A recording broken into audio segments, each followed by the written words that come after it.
क्या पुराने इंडिया में कारें थीं? वो इंजन वाली नहीं, बल्कि ऐसी गाड़ियां जो अपने टाइम की इमेजिनेशन को भी मात देती थीं। फोर्ड की असेंबली लाइंस से बहुत पहले हमारे पूर्वजों ने बैलगाड़ियों और शाही जुलूसों से कहीं ज्यादा का सपना देखा था। पुरानी टेक्स्ट्स में ऐसी गाड़ियों की फुसफुसाहट है जो बादलों में उड़ती थीं और पलक झपकते ही ट्रैवल करती थीं। ये कहानियां आपकी हिस्ट्री बुक्स में नहीं है, ये एपिक्स में छिपी है। बरगद के पेड़ों के नीचे सूरज ढलने पर सुनाई जाती थी। ऐसी मशीन्स इमेजिन करो जो बिना घोड़ों के चलती थीं, ऐसी गाड़ियां जो पावर और डिवाइन ब्लेसिंग का सिंबल थी। क्या ये बस मिथ्स हैं या भूली हुई सच्चाइयों की गूंज?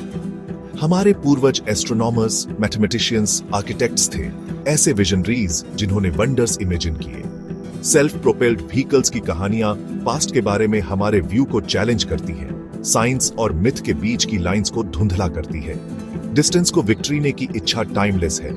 ये कहानियां दिखाती हैं कि हमारे पूर्वजों ने बड़ा सपना देखा था। चलो मॉडर्न अजम्पशंस को एक तरफ रखते हैं और इंडिया की सबसे जादुई कारों की अनकही हिस्ट्री में चलते हैं। एडवेंचर एक धूल भरी सड़क पर नहीं, बल्कि पुरानी इमेजिनेशन के पंखों पर बिगिंस। इन कहानियों को अनकवर करने के लिए आपको एक डिटेक्टिव बनना होगा।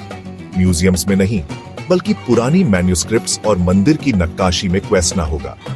पुराणों, वेदों और एपिक्स में फैंटास्टिक मशीन्स के ब्लूप्रिंट्स छंदों और श्लोकों में छिपे हैं। हम्पी और एलोरा जैसे मंदिर उड़ने वाले व्हीकल्स में फिगर्स की नक्काशी दिखाते हैं, कुछ सजावटी, कुछ फंक्शनल। स्केप्टिक्स उन्हें सिंबल्स कहते हैं, लेकिन डिटेल एक गहरे इरादे का सुझाव देती है।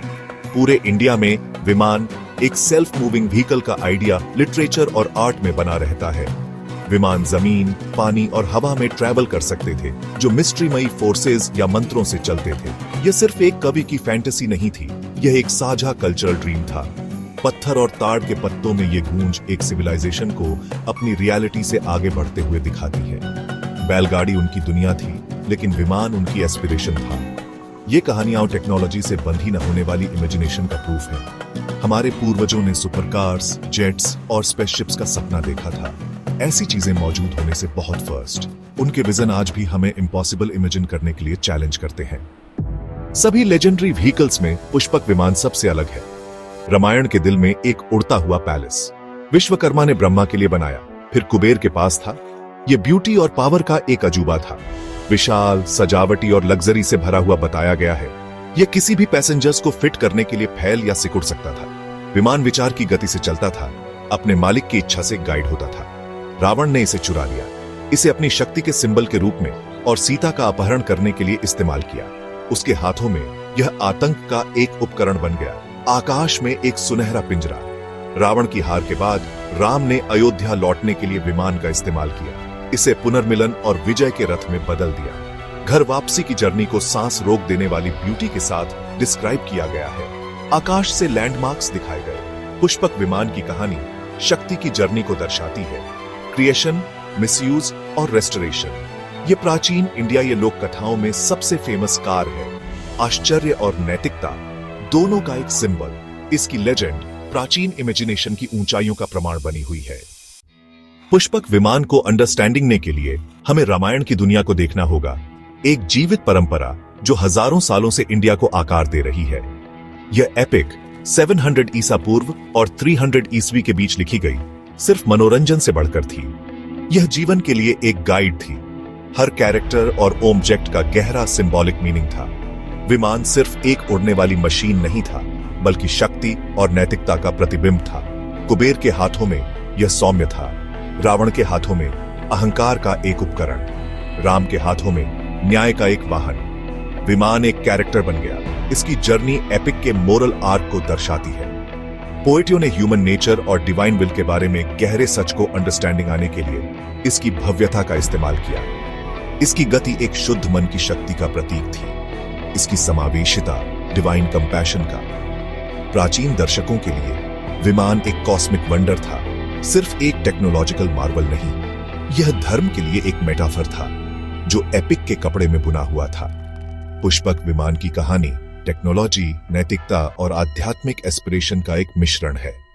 इसकी लेजेंड सदियों बाद भी इंस्पायर करती रहती है। रथ प्राचीन भारत के टैंक थे, दो पहिए, घोड़े और गरजने वाली स्पीड।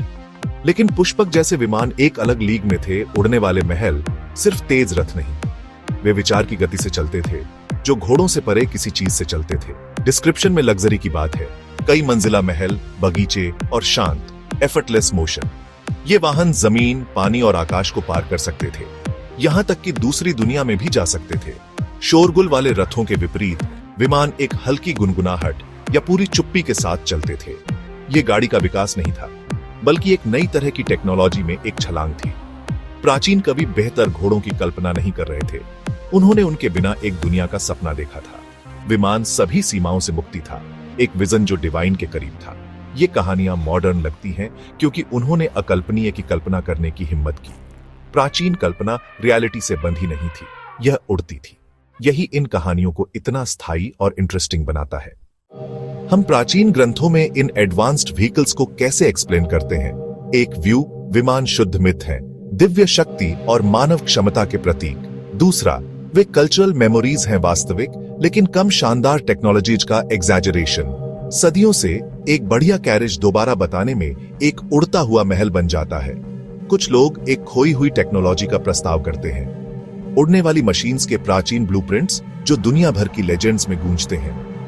थ्योरीज बहुत हैं, पोएटिक मेटाफर से लेकर प्राचीन एस्ट्रोनॉट अटकलों तक। भौतिक सबूत के बिना सच्चाई मायावी रहती है, लेकिन इन कहानियों का डिटेल और कंसिस्टेंसी को खारिज करना मुश्किल है। शायद वे एक मिश्रण है, मेटाफर, मेमोरी और कुछ असाधारण की एक चमक। रहस्य खुद विमान की लेजेंड को जीवित रखता है, पास्ट के बारे में हमारी समझ को चैलेंजेस। गंगा के किनारे एक साधारण किसान की जगह पर कदम रखें, जिसकी दुनिया बैलगाड़ियों और धूल भरी सड़कों तक सीमित है। एक शाम वह एक बार्ड को रामायण सुनाते हुए सुनता है। राम और सीता पुष्पक विमान में लौट रहे हैं, जंगलों और नदियों के ऊपर उड़ रहे हैं। किसान के लिए यह सिर्फ एक कहानी से बढ़कर है, यह अपनी सीमाओं को पार करने का एक सपना है। विमान स्वतंत्रता को दर्शाता है, अपनी दुनिया को आकाश से देखना, पल भर में दूर के प्रियजनों से मिलना। यह आसानी और आश्चर्य का एक विजन है, उसके दैनिक परिश्रम के विपरीत। ये कहानियां सिर्फ मनोरंजन नहीं थी, वे आशा और प्रेरणा थी। उन्होंने साधारण लोगों को बताया कि दुनिया उनकी कल्पना से कहीं ज्यादा बड़ी और जादुई थी। यहां तक कि रावण द्वारा विमान का उपयोग भी एक याद दिलाता था कि शक्ति खतरनाक हो सकती है, लेकिन राम की जीत के साथ कहानी ने आश्वस्त किया कि ऐसे चमत्कार धार्मिकता की सेवा करेंगे। ग्रामीण के लिए विमान एक वादा था कि ब्रह्मांड पॉसिबिलिटियों से भरा था। यह एक सपना था कि एक दिन वह भी आकाश को कुल टच। चाहे पुष्पक विमान रियल था या पोएटिक, इसकी शक्ति आइडिया में निहित है। यह दिखाता है कि नया करने और सीमाओं को पार करने की इच्छा प्राचीन है। विमान भारत की क्रिएटिव लेगेसी का हिस्सा है, जैसे आयुर्वेद, म्यूजिक और मॉन्यूमेंटल टेम्पल्स। वे टेक्नोलॉजिकल इमेजिनेशन के एक्ट हैं, दुनिया की सीमाओं के सॉल्यूशंस। यह इन्वेंशन का सार है, सिर्फ यह देखना नहीं कि क्या है, बल्कि क्या हो सकता है। यात्रा और इन्वेंशन के प्रति हमारा आकर्षण टाइमलेस है। ये कहानियां मानवता की खोज और आगे बढ़ने की शुरुआती चैप्टर है। असली जादू यह है कि ये कहानियां आज भी हमारी इमेजिनेशन को कैसे अवेकन। वे हमें याद दिलाती हैं कि हर महान क्रिएशन एक सपने के रूप में बिगिंस। पुष्पक विमान क्रिएटिव आइडियाज की असीमित शक्ति के बारे में एक कहानी है। हमने यह पूछकर शुरू किया था कि क्या प्राचीन भारत में कारें थीं। हमें उड़ने वाले पैलेसों, शक्ति के प्रतीकों और सपनों के जहाजों की कहानियां मिली। प्राचीन पुस्तकालयों से लेकर मंदिर की दीवारों तक हमने पुष्पक विमान की यात्रा का पता लगाया। हमने देखा कि कैसे इन कहानियों ने राजाओं और विलेजरों दोनों को इंस्पायर किया। मिथ, मेटाफर और संभावना को मिक्सिंग। ये कहानियां एक सभ्यता को दर्शाती हैं जो बड़ा सपना देखने से नहीं डरती। वे हमारी मॉडर्न दुनिया को कल्पना से भरपूर पास्ट से जोड़ते हैं। पुष्पक विमान शायद कभी रियल नहीं रहा होगा, लेकिन यह भारत की सामूहिक कल्पना में रहता है। सबक कुछ भी बनाने से पहले हमें पहले उसका मस्ट रीड। हमारे पूर्वजों ने हमें ये कहानियां हमारी अपनी क्रिएटिविटी के लिए चिंगारी के रूप में दी। आखिर में हमारे सपनों के इंजन हमेशा जिज्ञासा पर हैव बीन रनिंग।